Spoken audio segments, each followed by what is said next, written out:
Hi everyone, Crista Cowan here with another episode of The Barefoot Genealogist. Today we are talking about genealogy conferences and events, those educational opportunities where you can go in person and participate. We're going to talk first about why you would want to attend one when so much seems to be online and things like this where you can come and virtually educate yourself.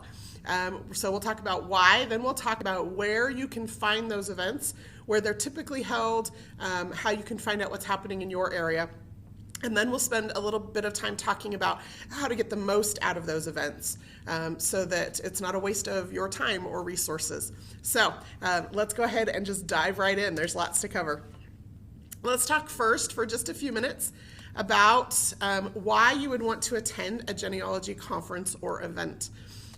First of all, they're an opportunity to learn. Now, everybody learns in a different way, and sometimes we ourselves can learn in multiple ways, and so it's just an opportunity to gain some more knowledge, some more education to help you in your family history journey. There are classes taught at family history conferences and events about specific record sets, about specific ethnicities, about specific research techniques. All of them, typically classes at these events are about an hour long. And that's excellent because it means that you can get more in-depth knowledge than you could get, for example, in the 20 or 30 minutes that we spend together every Tuesday and Thursday. So it's an opportunity to gain more knowledge. It's an opportunity to gain new knowledge. One of the challenges that I have is that I need to appeal to a broad audience, but at a genealogy conference or event, they may have 6 or 7 classes going on at the same time, and those rooms may only hold 50 or 60 people total. And so they can focus in on really specific topics, topics about land and probate records in Georgia, or Revolutionary War pension files, or they can talk about very specific collections, very specific research techniques, because they know that there's going to be a group of people that are going to be interested in that topic. And so for you, this is an opportunity to learn brand new information. It's also, like I said earlier, just a different way to learn. I think there is benefit in all learning. I love reading. I read voraciously, probably 2 to 4 books a week. Anytime I've got books on my phone, and I've got books that I carry with me, and anytime I'm sitting somewhere waiting, or anytime I'm laying in bed and can't go to sleep or whatever, I'm reading. I love that avenue of learning. I also find in the mornings when I'm getting ready for work that I will pull up some kind of a lecture on my phone, and I'll set it on my bathroom counter, and while I'm getting ready in the mornings, I will listen to a TED lecture or some kind of a religious lecture to help me learn that way. Well, genealogy conferences and events are just another way to learn. There is something really synergistic about sitting in a room full of people with a presenter who has poured their heart and soul into preparing this presentation for you, and learning at their feet, essentially, about a specific topic. There's something about learning as other people ask questions. It's just a different environment that will help you learn more and maybe retain the information better than you might doing it another way. Another big reason that you might want to attend a genealogy conference or event, and you could probably hear the smile in my voice because this is probably my favorite thing. Sadly, I have to work at a lot of these events, meaning I'm in the Ancestry.com booth helping people and answering questions, and so sadly I don't get to attend a lot of classes. I always try to attend at least 2 or 3, but not always am I able to do that. So networking for me is what I associate with a lot of these events, and hopefully it's something that you can learn how to do as well. Networking just basically means you meet people and you talk to people. At most of the large genealogy conferences, they'll have an exhibit hall where people like Ancestry.com or companies like Ancestry.com have a booth set up. In our booth, we usually have computers set up so that you can come and ask a question, and myself or Ann or Juliana or some of our product managers, we're there, and you can ask us these questions directly, and we can walk over to a computer and show you how to do something, or if you've hit a brick wall, we can actually maybe even help you with that. At the genealogy conferences, in these exhibit halls, you're usually going to find genealogical societies, you're going to find local history societies, you might find the Association of Professional Genealogists, all different people and places where you can go and ask questions and get assistance from the people in the exhibit hall. You also never know when the person sitting next to you might have some resource or available, something in their mind or their education or their tool bag that might help you in your family history journey. And so really it's an opportunity to get to know like-minded people, to spend time with them. There is something thrilling for me about walking into a genealogy conference and knowing that I'm among friends, even if I haven't met you before. I talk about family history all day, every day because it's my job, but it's still exciting to me when I come across people who get it, who get my obsession, who get why I love this so much.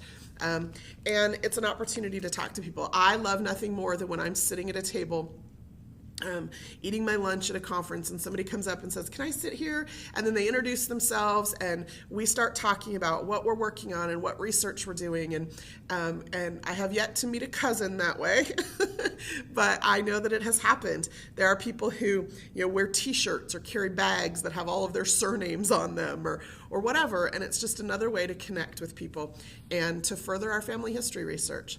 So those are just two main reasons that I love attending genealogy conferences, and in talking to people, those are the biggest benefits that people get out of these events. So let's talk about where these events are held. There are dozens and dozens and dozens and dozens of them. I'm just going to highlight a few, but mostly I want to give you the tools or the resources so that you know where to find out where they are.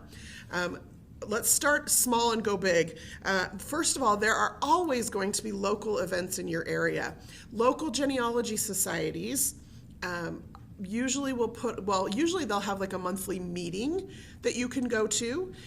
Sometimes you don't even have to be a member of the society to attend the meeting. So I would strongly encourage that you Google your local area, like the name of your town or city or the name of the nearest city, and then the phrase Genealogy Society, and see what comes up.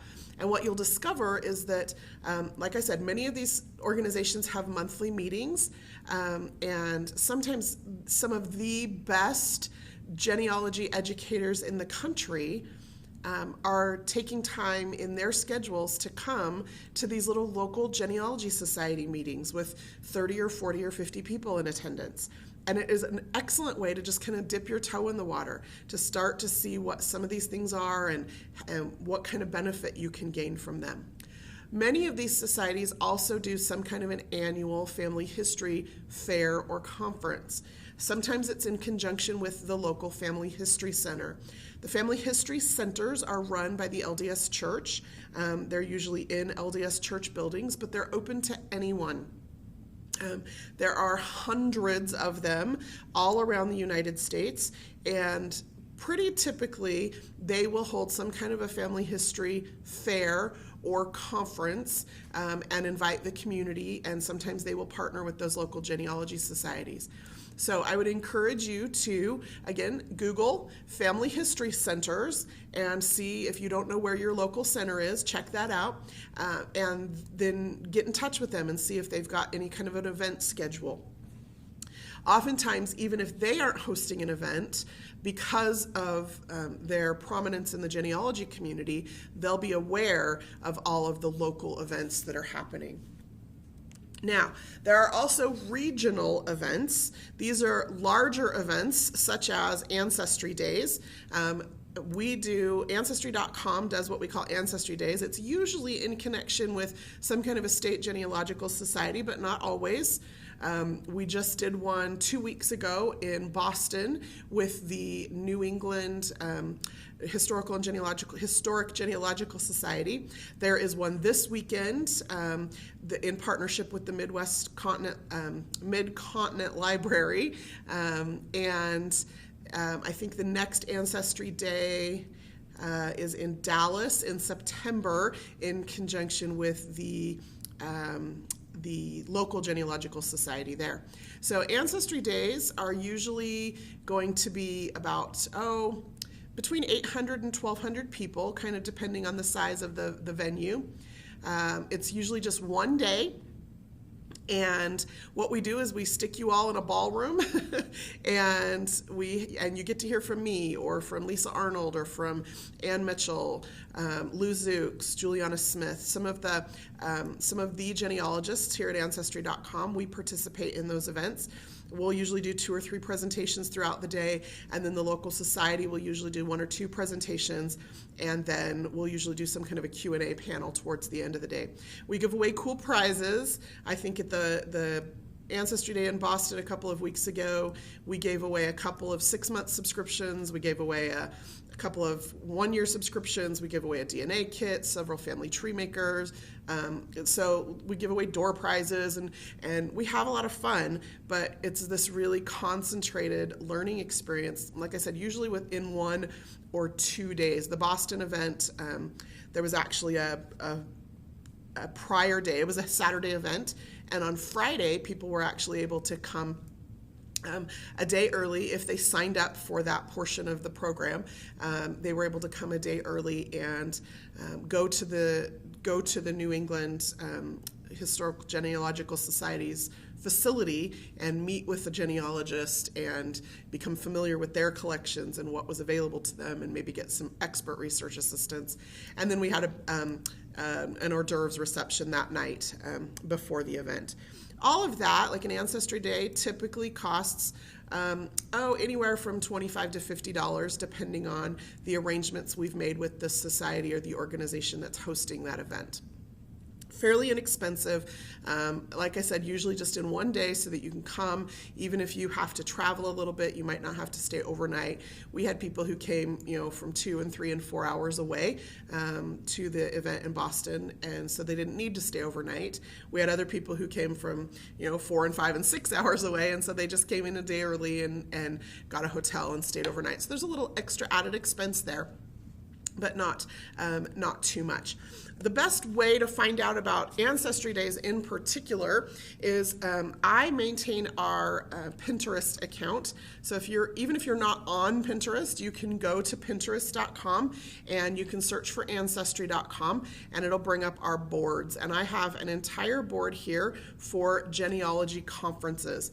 And I pin, as we have events that we commit to, I go ahead and pin those. So for example, here's the one for the Midwest Genealogy Society, the event that's occurring this weekend.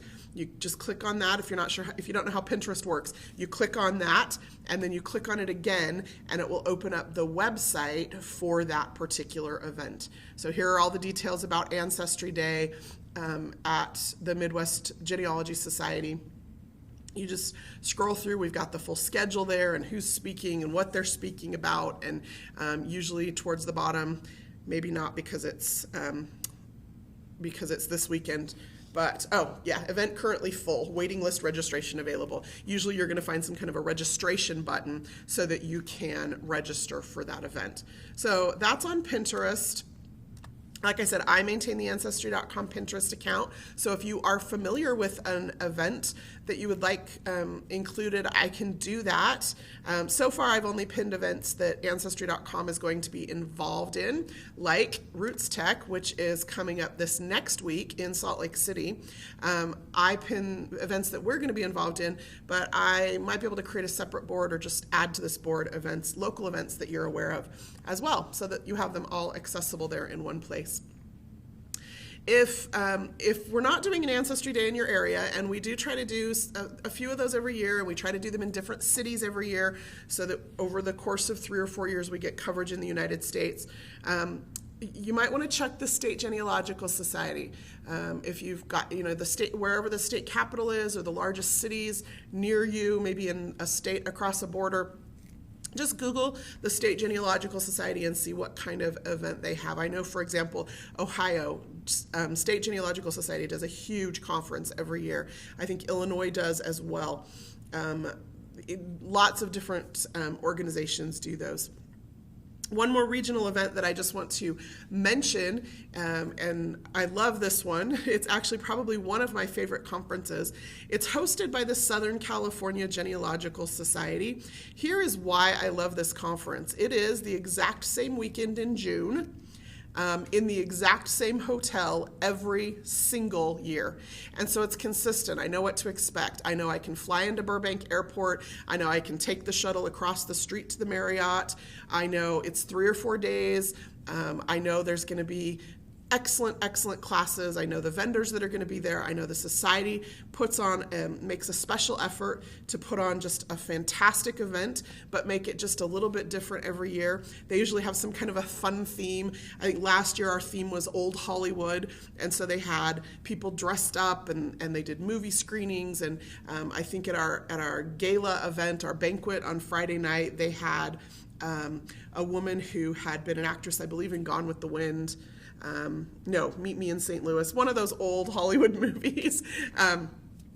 This woman who was still living, she came and she signed autographs and she took pictures, and there was an opportunity to donate to a charity. And I mean, it's just a really fun event. You get to know other genealogists, you get to talk about what it is that you're doing, but we all know to expect an excellent event from them every year. So look for those, that jamboree in Southern California. It's worth traveling to. The other regional events that are going to occur are going to be Family History Expos. This is a private company, and Holly puts on an excellent expo. She does them. She does some of them in consistent locations every year, and then I think she tries to rotate locations, a few of her locations every year. But I know she's done them in Colorado and in Atlanta, in Northern California.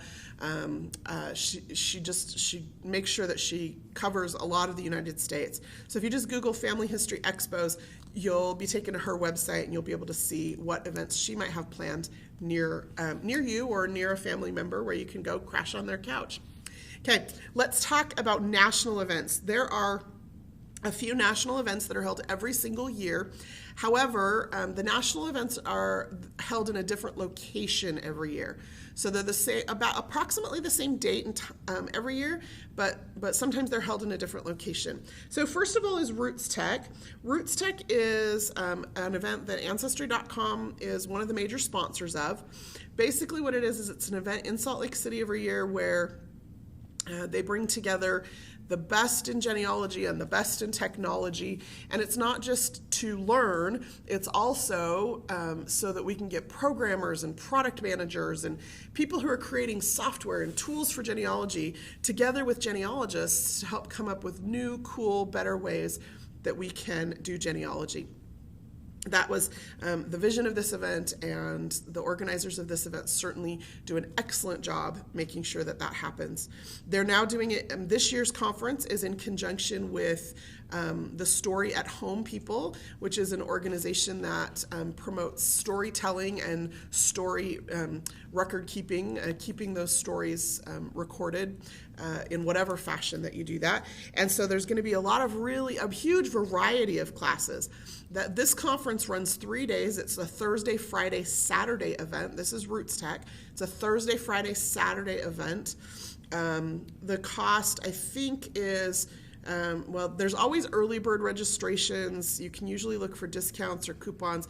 I think it was like $99 at its discount. I think it might be $150 or $200 for the full 3-day event without any of those discounts or specials running. So that is an event that usually draws, I think they're planning on about 4,000 people this year at that event. It's held in the Salt Palace in Salt Lake City. And of course, if you've never been to Salt Lake City, you might not be aware that the largest family history library in the world, is in Salt Lake. As a matter of fact, it's just a block up from the convention center where we hold the conference, and they hold special, like late night hours during the event so that you can go there and do some in-person research in their excellent microfilm and book collections. So that's RootsTech, held in Salt Lake City every year. Certainly something that you might want to start a jar of mad money to participate in at some point. NGS stands for, there are lots of acronyms here, I'll explain them. NGS stands for National Genealogical Society. It is, of course, the National Society. If you're not a member, I would encourage you to look into that and see if it's something that might be of interest to you. But they host a conference every spring. It's usually in May, and it is in a different city every year. This year, the conference will be in Las Vegas, and which is a fairly inexpensive city to get to if you need to travel from somewhere. There's usually very inexpensive flights to Vegas, also fairly inexpensive hotels, and so that's a great location for a genealogical conference, in my opinion. And this conference runs several days. The main conference is Thursday, Friday, Saturday, but there are events on Wednesday for librarians to give them some additional information, some educators.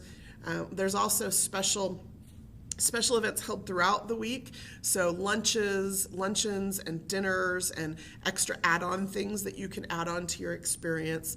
They do a really great job. If you just Google National Genealogical Society 2013 conference, you should be able to find their website fairly easily. Or if you just go to our Pinterest board, I do have a pin for that particular event here with the Hoover Dam. Okay. This year it is the 8th through the 11th of May, and you should be able to find the full schedule there. IAJGS stands for the International Association of Jewish Genealogical Societies. This is another one of my favorite conferences every year because they're an international society. They do occasionally go outside of the country. Last summer, the conference was in Paris.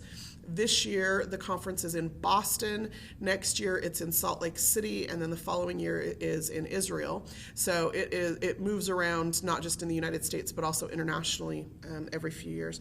So this is, they usually have between 800 and 1,200 people at this conference. The focus, of course, is specifically on Jewish family history. And so they spend a lot of time doing Eastern European research and records. They have a lot of classes on immigration research, name changes, naturalization, South American migration, Jewish migration to Israel, lots of different things that might pertain to that particular audience, as well as some technology classes teaching you how to use different software and tools to be able to do your family history. If you have or suspect that you might have Jewish ancestry, it is certainly a conference worth looking at. It is a little bit more expensive, but it is also 6 days long. I usually need a week to recover after this conference because I often feel like I have been trying to drink from a fire hose. Not only is it 6 days long, they have events that start at 6 a.m. every day, and many times they go till 10 or 11 at night. Now, you don't have to participate in everything, but of course, I always feel like I do. So IAJGS is an intense event, but certainly well worth the time and effort that it takes to attend. FGS stands for the Federation of Genealogical Societies. Basically, they are an umbrella organization for all of the state and regional and local genealogical societies that choose to be a member of that federation. So, and they do their conference usually around Labor Day weekend every August, September. Depending on how those dates fall. And it is typically a 3-day event for the main conference with add-on tracks for genealogical societies. So if you've gotten involved in your local genealogical society, they have usually tracks of training to teach people how to run a society better, or how to encourage new members, or how to write a newsletter. If you're thinking about starting a society, whether it's a regional society or some kind of a surname or one name study organization, any kind, this might be the conference for you. Again, they rotate, so they're in a different city every year. This the end of this summer, they will be in Fort Wayne, Indiana this year. Fort Wayne, Indiana houses the second largest genealogical library in the world, probably. It is the Allen County Library, and they have excellent resources. And so that conference will not only be this year, will not only be an excellent conference, but also there in Fort Wayne, so you'll have access to the resources there. Okay, I've apparently taken way too long to cover this stuff, but hopefully that gives you a good idea of where these conferences and events are held, how to find them. Make Google your friend to look for these events, or check out the Ancestry.com Pinterest board, and I will try to keep that as updated as possible, certainly with the events that Ancestry.com is attending, and maybe I can start adding additional events as well. So in our last few minutes together, let me just give you some of my favorite tips for getting the most out of a genealogy conference or event. There are certainly some things that you can do to prepare ahead of time, and that I would encourage you to do. The first thing I would encourage you to do if you've decided to go to a conference is to look at or download the schedule of classes. Now, at an Ancestry Day or a small genealogy conference, you're usually only going to have 1 or 2 classes to choose from each hour of the event. But at some of these larger conferences, there can be 7, 8, 10, 12 classes an hour. And so you need to know what to do ahead of time. So almost all of these events will put their schedule online. Some of them, like the Genealogy Jamboree in Burbank every year, they actually have an app for your smartphone or your tablet so that you can download it and schedule your day. And in fact, they encourage you to do that. They want to know what the most popular classes are. And so sometimes they'll ask you to choose or to kind of build a tentative schedule so that they can start to plan, which topics have the most interest so they know to put them in the largest rooms. So go through and select classes. You'll sometimes often find that there are 2 or 3 classes you want to attend in an hour. This gives you an opportunity, not in the moment, but ahead of time, to go through and see if any of the classes you want are repeated. Try to plan out the best use of your time there. Now, this is one that I strongly encourage. I teach at the local university, and I encourage my students to do this as well. Before you come to class, and whether it's on a class-by-class basis or whether this is an exercise that you go through before the conference, don't just think about what you want to get out of it. Write down what questions you have very specifically. And here's why. I think it's important I take the time to explain why I ask you to do this. One of the things that I have discovered is that when we write down questions, and I'm talking like get a notebook and a pen and physically write it. Somehow it's different if we type it, though that's better than nothing. This concept of like physically formulating a question and writing it down, it changes the way we approach learning. It means that we're listening for the answer. We're not just taking in good information. We're listening for something very specific. And so the chances that our questions will get answered are increased greatly. It also means that as we go throughout the event, as our questions get answered, we have a place to maybe make notes about those answers. If you've got a notebook and you've already made a list of 6 or 7 or 10 questions you want to get answered during the week, whether it's about a specific research problem, whether it's about a way to use a certain kind of software or to do some kind of a search, whether it's about when or where to find certain records, whatever your questions might be, you can jot those answers down, and then you can very quickly see what things you haven't had answered yet. And so you'll maybe be able to self-direct yourself to go find somebody specific in an exhibit hall that you can get answered, that can answer that question. You might, because it's top of mind, because you've written it down, it might come up more readily in a conversation as you're meeting new people. So strongly encourage you to spend some time thinking ahead of time before you go to a conference or event about what questions you'd like to have answered, so that when you do, that you're more likely to get those questions answered. I would also encourage you to look and see if the event has a Facebook group, or if the organization has created an event, and join that ahead of time. There are a couple of reasons why. One of the things that we find is that people who go to family history or genealogy conferences, especially if they go alone, not knowing anybody, tend to be a little bit more hesitant, tend to not get quite as much out of the event. But if you've been chatting on Facebook, with people for 2 or 3 or 5 months before the event, if you've gotten familiar with their faces in that group and what they're doing and who they are, you're a lot more likely to recognize them, to feel a little bit more comfortable at that event.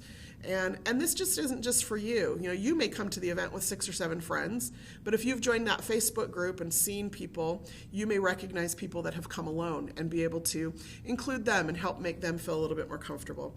As you develop some of those networking connections, you might be able to make plans to meet for lunch. At some of the events, I know, for example, at IHAGS, they have what are called SIGs, or special interest groups, for people who are doing research in very specific towns or with specific surnames. All of that is the kind of networking experience that you can have ahead of time in that Facebook group. My last piece of advice to you is when you get to the event, participate. Just don't be afraid. It might be a little bit uncomfortable for some of you, a little bit out of your comfort zone, but reach out and make an effort. A couple of ways that you can participate better: make sure you get to class early. This is going to sound silly, but again, I tell my students this: where you sit matters. Get there early so that you can sit up front. I love, when I go to present at a family history event, I love looking into the faces of people. And sometimes you can see here, this is the event I did in Boston here on the screen.